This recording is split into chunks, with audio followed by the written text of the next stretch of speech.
A Ghanaian lawmaker has said the Belt and Road Initiative has gradually propelled Africa towards industrialization.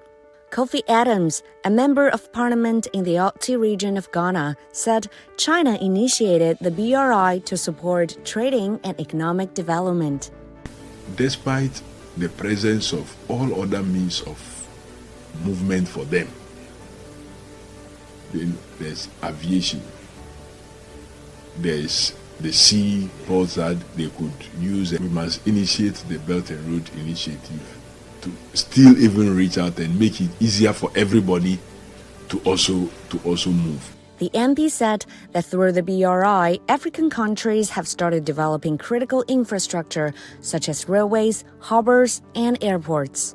He added that China is also investing in the energy sector to support industrialization. The MP cited the example of Ghana, where China has invested the Bui hydropower dam, the second largest hydro dam in the country, and some solar energy projects.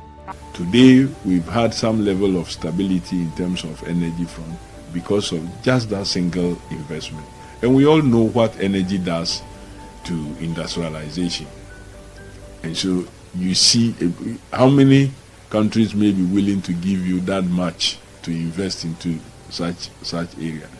For many African countries, the MP said their industrialization agenda would not have taken off without the support of China.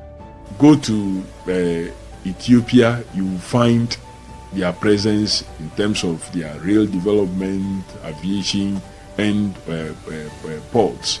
You go to Kenya, you find same. You go to Angola, you go to many of these countries, you find their presence in terms of activities that they have keenly supported towards the industrialization drive.